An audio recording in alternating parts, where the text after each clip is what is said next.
Sometimes I be having doubt because a lot of people don't be giving me my credit. I don't think a lot of people see like the boxing fans or the boxing world don't see my my boxing skills. They think that I just come in there and look for knockouts, and that's not the case. I'm actually a sharp, smart fighter.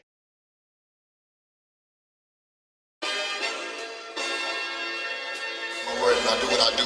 He knows what I'm about to tell him right now. It's Mr. Keep running your mouth. That's what I do. I just feel like I'm the champ, and at the end of the day, I'm just a fighting motherfucker. It doesn't matter. Inside, outside, I can just fight. So I just feel like if it gets down to the wire, we gotta lock it up, I'm out on top.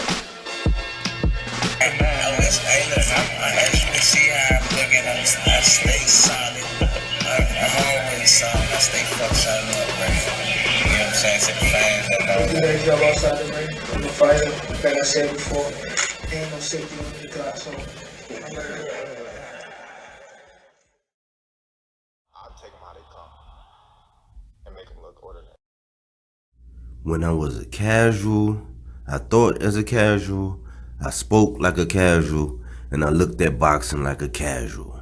But when I became a hardcore, I put away all those casual things. This is Michael Rogers, and welcome to Bodywork Boxing. What's going on? This Michael Rogers. Welcome to Bodywork Boxing. And I'm fresh off of, being a little disappointed, and I do feel bad for the man T.O.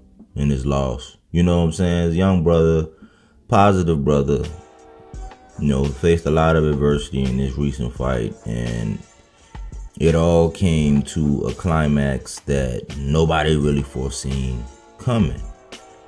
And I only bring him up because, I still consider him one of the four kings. You can't take away what he did. But it got me to thinking about Tank and Cruz. And we all have expectations of these fighters. Tank is one of my guys. T.O. is one of my guys.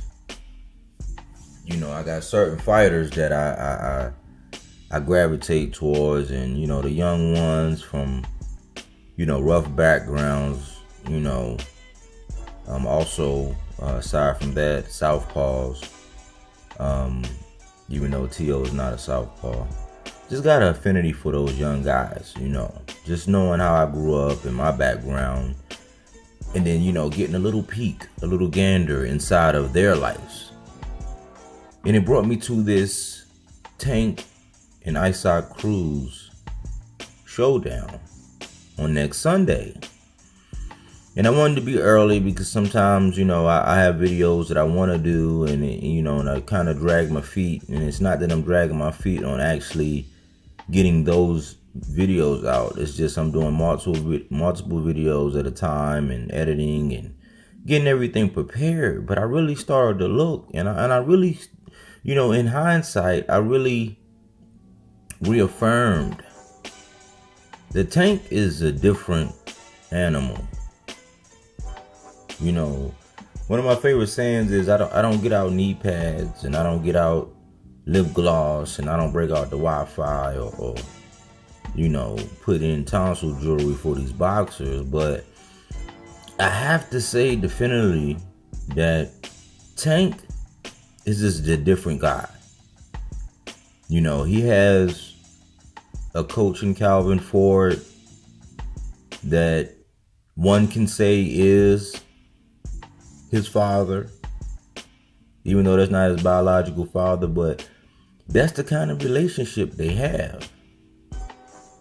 And, even though it's only one person that can get in the ring and fight or take those punches, your team is everything.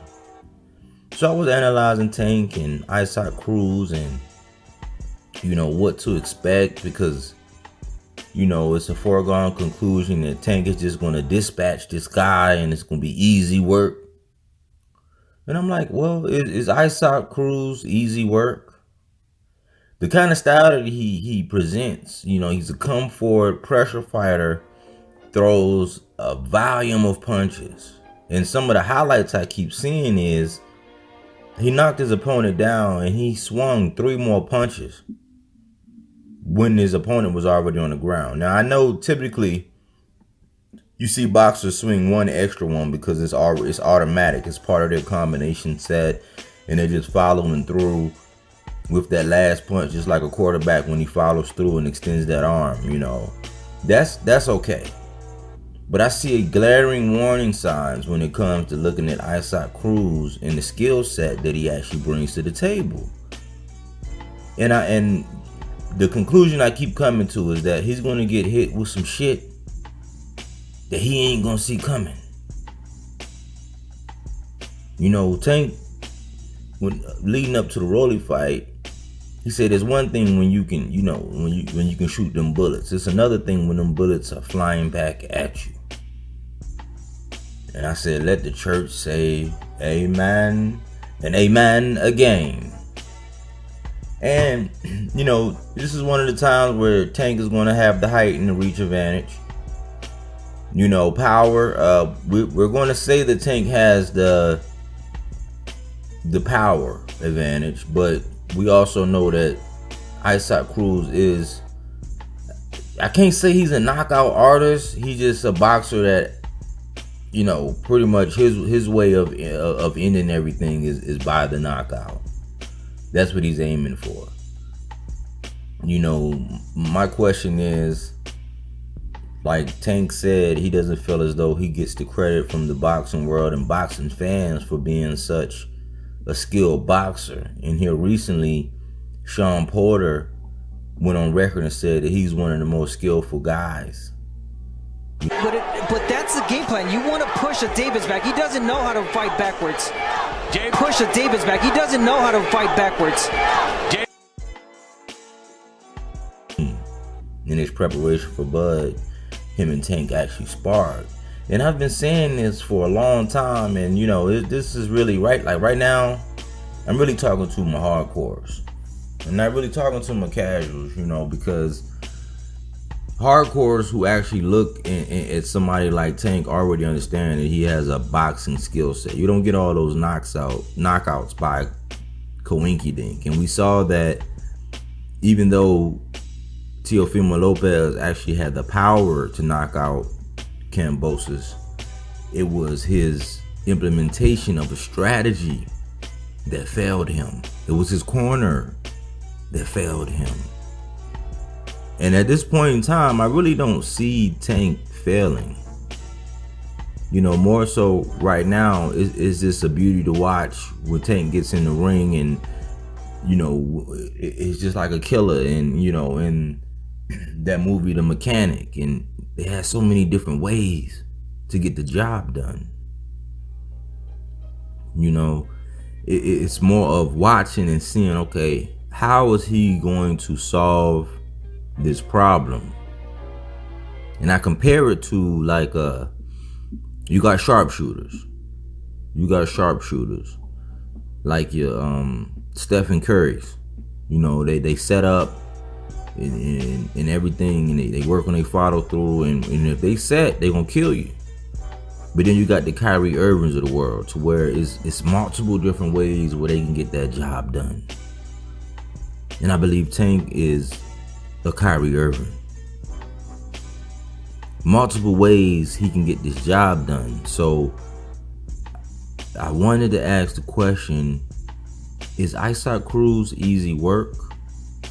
Because the level of competition is always coming into question when it comes to Tank. So is he really easy work? Is he? Would Tank make him look like easy work?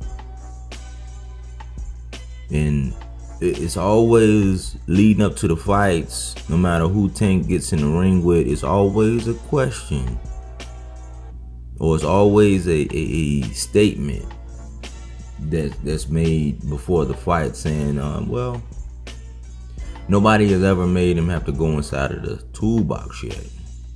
Because in his amateur career, to my understanding, Tank was more known for his speed.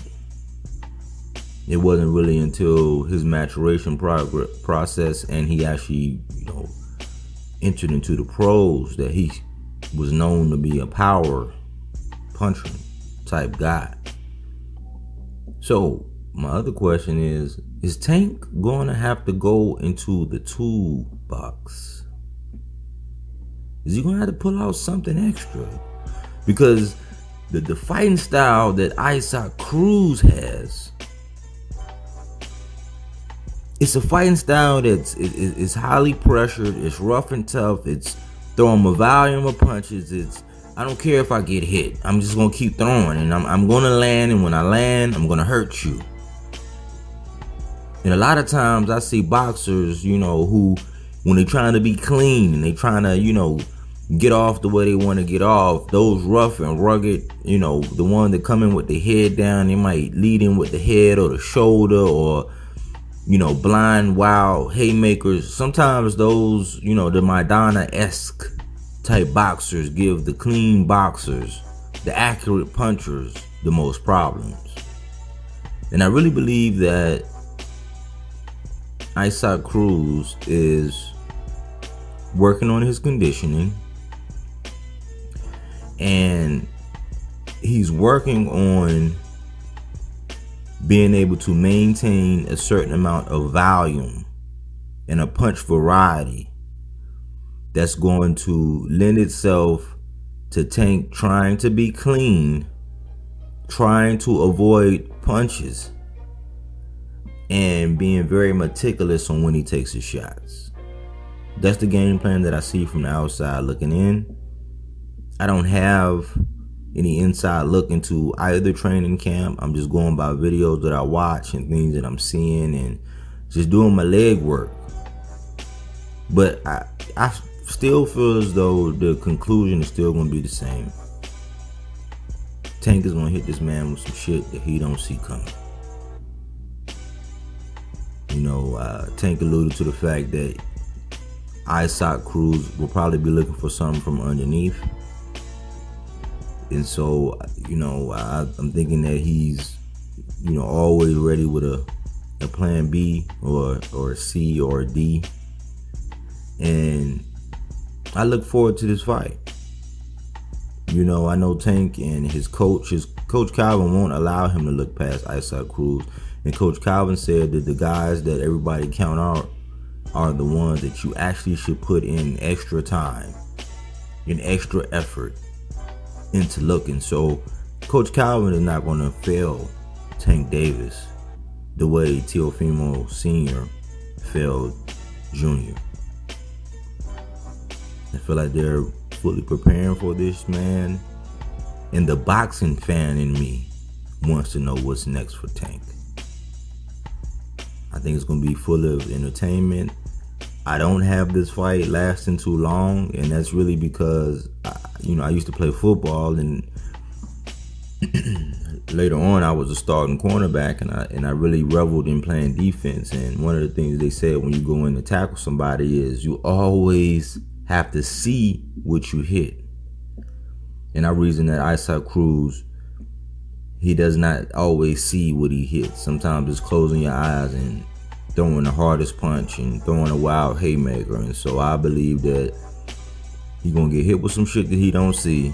And his sweet science is going to take over his legs. And his legs is going to send a signal up to his brain and then back down to his legs that we need to get the fuck down because we just got hit. Body work. All right, I believe you. But my Tommy don't. Get down on your knees and tell me you love me. My word, and I do what I do. He knows what I'm about to tell him right now. It's Mr. Keep running your mouth. That's what I do.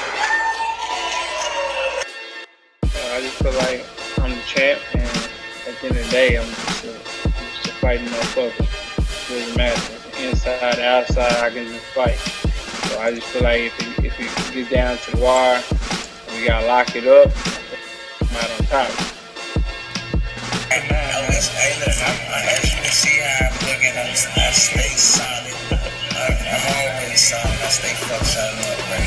You know what I'm saying, to the fans that know. Do that job outside the ring. I'm a fighter.